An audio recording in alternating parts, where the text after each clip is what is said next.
ও আমার হাতটা ধরলো। আমার এত ভালো লাগলো ওর স্পর্শ, মানে বলে বোঝাতে পারবো না। আমার খুব ভালো লাগছে।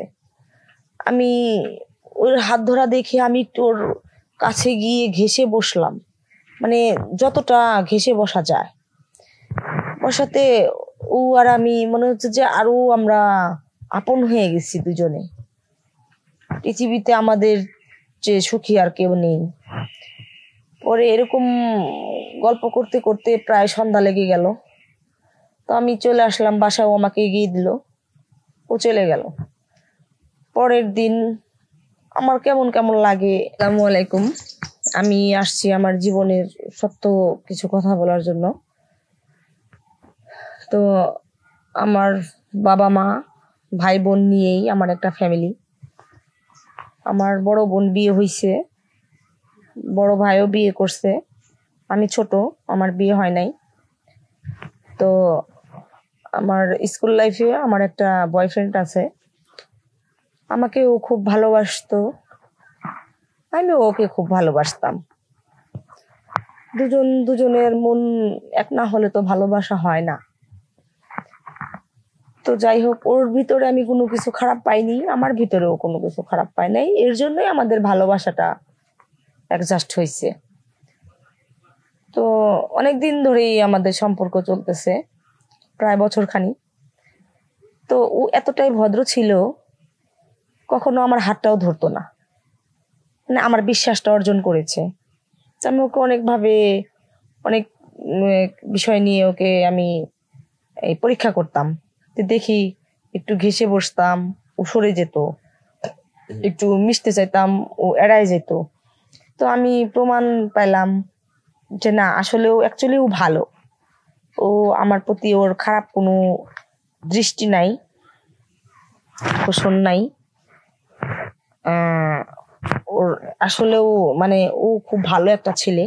তো ওকে ভালোবাসলে আমার কিছু হবে না, আমার ক্ষতি হবে না, আমার লাইফটা আমি সুন্দরভাবে কাটাতে পারবো। তো এটাই ভাবলাম, ভাবাটাই স্বাভাবিক যে আমার ফ্যামিলি, আমি যদি ওকে বলি মানে আমার ফ্যামিলিকে যে ও ভালো একটা ছেলে, আমার এত বছরের সম্পর্ক, আমার সাথে খারাপ কিছু করে নাই, ওর খোঁজ নিয়ে আমার বাবা মাও যদি ভালো দেখে ওর সাথে আমাকে বিয়ে দিবে। আমি চাচ্ছিলাম যে আমার ফ্যামিলিগত ভাবে ওর সাথে আমার রিলেশনশিপটা আছে, এটা ঠিক, বিয়ে হোক। প্রেম করছি করছি, ফ্যামিলিকে জানিয়ে বিয়ে করব, এটা নিয়ে আছে আমার। তো একদিন আমাকে বললো যে চলো যাই, পার্কে যাব। তো আমি বললাম চলো। তো গেলাম, আচার খাইলাম, বাদাম খাইলাম। আমাকে বললো জানো আর কি কি খাবা, সবটাই খাইলাম। খাওয়ার পরে ওখানে আড্ডা গল্প অনেক কিছুই, মানে গল্প টল্পই যা হয় আর কি। তো সেদিন প্রথম ও আমার হাতটা ধরলো। আমার এত ভালো লাগলো ওর স্পর্শ, মানে বলে বোঝাতে পারবো না, আমার খুব ভালো লাগছে। আমি ওর হাত ধরা দেখে আমি একটু ওর কাছে গিয়ে ঘেঁষে বসলাম, মানে যতটা ঘেঁষে বসা যায় বসাতে। ও আর আমি মনে হচ্ছে যে আরো আমরা আপন হয়ে গেছি দুজনে। পৃথিবীতে আমাদের যে সুখী আর কেউ নেই। পরে এরকম গল্প করতে করতে প্রায় সন্ধ্যা লেগে গেল। তো আমি চলে আসলাম বাসায়, ও আমাকে এগিয়ে দিল, ও চলে গেল। পরের দিন আমার কেমন কেমন লাগে, ভালো লাগতেছে না। ওকে ফোন দিলাম, ও ফোন দিল, বললো কি জানো আমারও ভালো লাগতেছে না। তো একটা রোম্যান্স হলে একটু খারাপ লাগাটাই স্বাভাবিক, আমাদের বয়সটা ওরকম।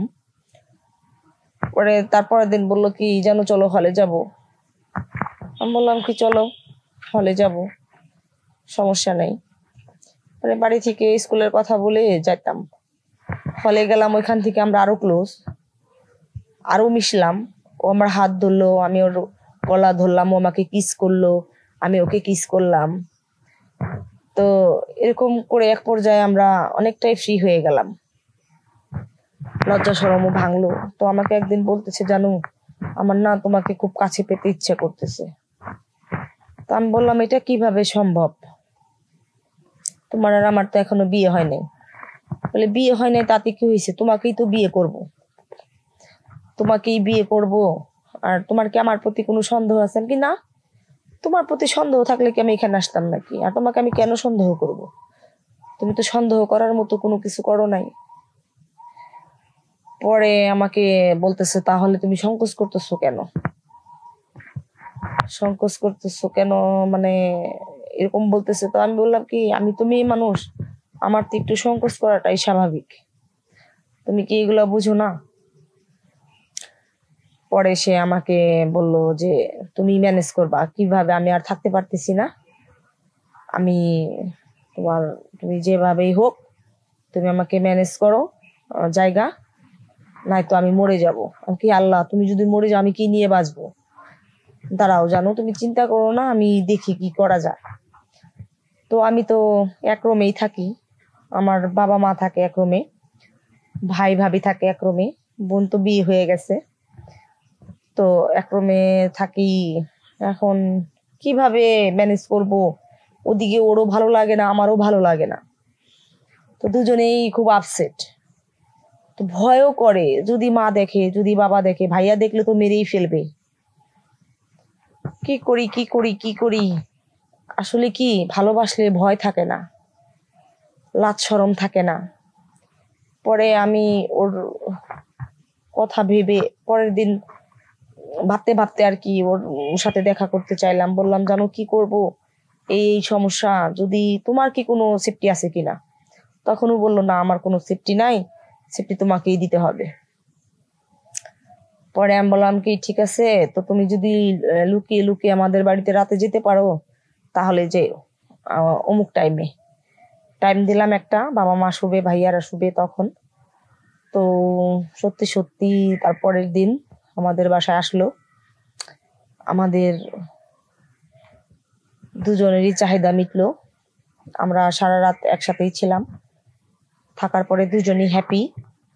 পরে রেগুলারই ও আসা যাওয়া করতো, রেগুলার আসা যাওয়া করতো।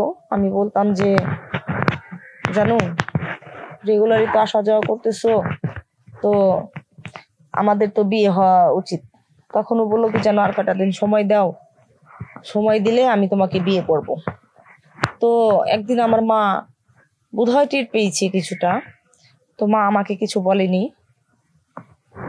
আর একদিনও আসছে, মা ভোরবেলা এসে দরজা নক করতেছে।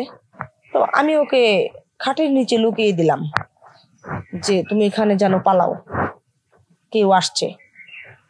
পরে আমি দরজা খুলি না, দরজা অনেক জোরে জোরে ধাক্কাচ্ছে মা। আমি তো ভয় পাচ্ছি, হাত পা কাঁপতেছে, ও ভয় পাচ্ছে, লুকিয়ে আছে। পরে ওকে মার দরজাটা খুলে দিয়ে দেখি আমার মা। তো মা ঘরে ঢোকার সাথে সাথে ও বের হয়ে একটা দৌড় দিয়ে পালাইছে।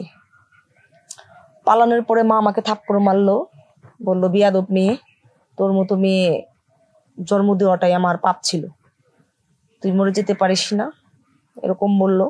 পরে আমি মাকে বললাম মা আমি ওকে অনেক ভালোবাসি, ও আমাকে অনেক ভালোবাসে, আমরা দুজন দুজনকে ছাড়া থাকতে পারবো না। পরে মা বললো ঠিক আছে তাহলে ওকে আসতে বল, ওর সাথে তো ওকে বিয়ে দেবো। পরে ওর খোঁজ করছি, ওকে আর খুঁজে পাই না, আমি তো পাগল পাগল হয়ে গেছি, ওর খোঁজ পাই না, কোথাও নাই কোথাও নাই। পরে মা বললো যে মানুষ চিনিস, ভালোবাসিস, মানুষ চিনিস না, তোকে যদি সে ভালোই বাসতো তোকে রেখে সে পালাতো না, সে তোকে কখনো ভালোবাসতো না, সে ভালোবেসেছে তোর দেহটাকে। তো আমি যে ভুলটা করেছি আপনারা সেই ভুলটা করবেন না, আমার মতো বোকামি করবেন না।